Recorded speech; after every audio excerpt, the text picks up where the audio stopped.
family and community relationship. We're examining the linkage, right? The relationship between families and communities. That's right. We've heard this thing before a lot of times. And leave my Pekin. Not help me train my Pekin. Leave him. Not do anything. Leave him.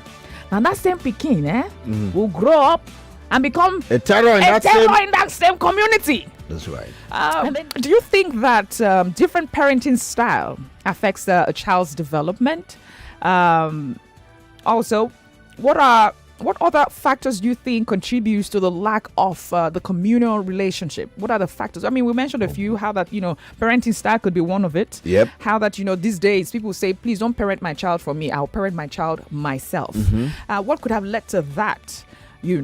How do you think we can build that communal relationship again? That's right. And also in areas where people don't even know their neighbors anymore and they don't care what is happening in the other house or other family.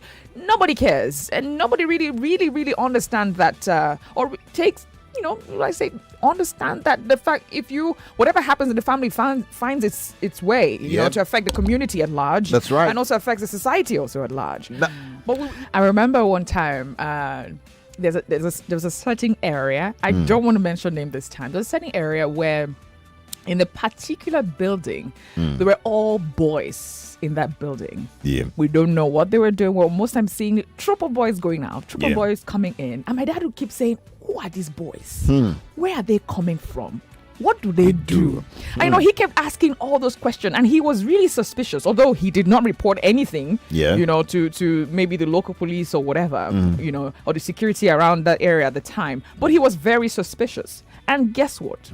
We got to find out that those boys were armed robbers. Wow. They were housing, ammunitions. They were housing things. They only come there to, relax. But late at night, they go out to do, their business. Wow. So sometimes you don't even know who is housing what in their business. And then, you don't know if it might affect you in the long run. And really, if you bust your house now and now realize that your house has always been a home for drugs or whatever it is, how would you know? Right. As it were.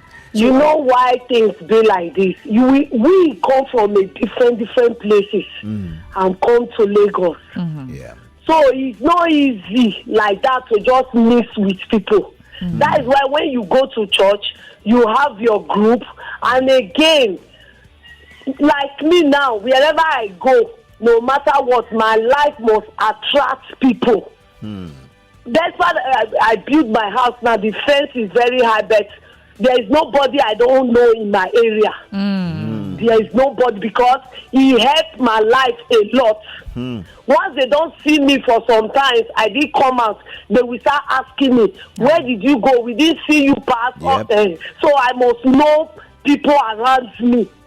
So that's how I see it, and it's very good. All right. Thank you. You're Thank welcome. you very much. She made a very vital point, how that, especially in the urban city, Lagos. Lagos houses a lot of different ethnic groups. That's right. Different tribes. And like she said, and nationalities too. Exactly. And so she said, it's sometimes difficult. You don't know Who's who. You don't know who is who. You don't know this person.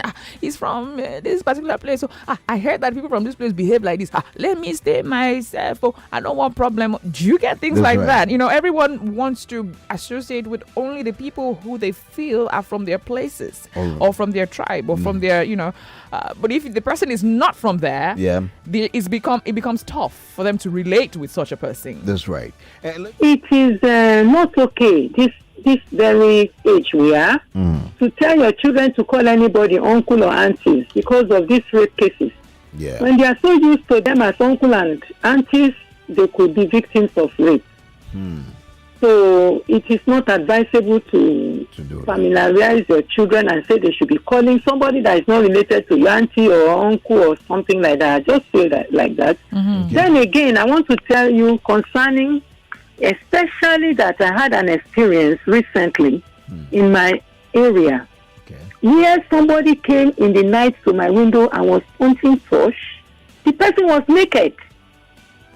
Wow. Fortunately for me, I had been awake. I wanted to pray in the midnight around 2:30 a.m. And then the person did not know I was sitting down trying to adjust myself to take my Bible in order to start praying. And pointed the torch, a man. and I saw him. He was naked. I shouted. Hello. But nobody came out. Wow. In my area. Nobody came out. It's as bad as that. Some people are afraid of their lives. Wow. They don't want to come out. That kind of a thing. Nobody came out. Wow. But I was able to whistle and beat my something like a stainless steel until the man ran away. He ran away. And I think that man is Bado because he wasn't wearing anything. He was having this thing, oil all over his body.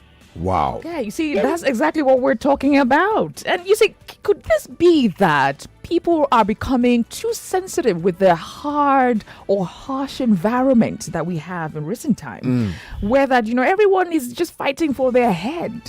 And see, how do I survive?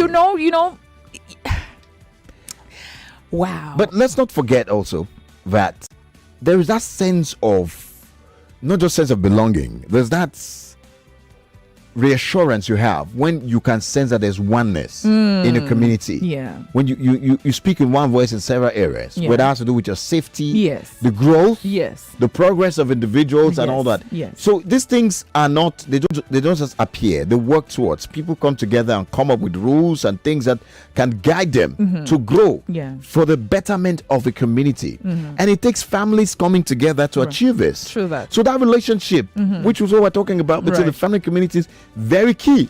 A family has to make up their mind that, I'm going to be involved. Yes. Or I'm not going to be involved. Yes. But in most cases, we realize that most people say, I'm not involved. I don't want to be involved. It's not my business. I mean, my family and myself.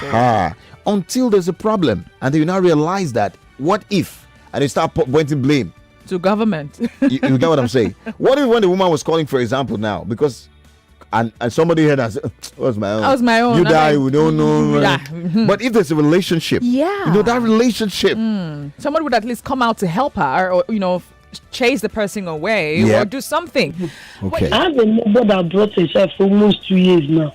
There's no day you not see that child's head. That child should be 7 to 8 ago. The head must carry plaster, bandage, always. I've tried my best to talk to this woman. She kept avoiding me. The one that brought the comments back was that the girl is not going to school. Wow. I then got the woman's number. I said, please let the girl be coming to my school free. I will feed the bill. Don't pay.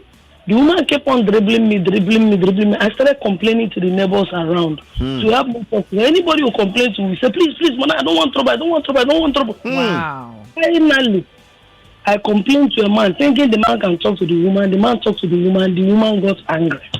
Wow. Hello. It matter to our chairman. Our chairman reprimanded me and my husband that we should take off our eyes from somebody's family. It's one of our business. Then started accusing us that we wanted to kidnap her. My husband wanted to rape the girl. In short, it was. I could not believe my ears. What? The woman said, I want to rape the girl. My husband wants to kidnap her.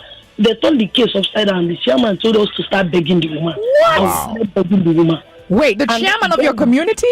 Yes. And this thing happened on Saturday, 2 days ago. Wow. He said it's none of our business. The girl is from Delta. We are from Anambra. Why are we closing it to Wow. There you go. My husband, as ministers of gospel, were treated like sheep.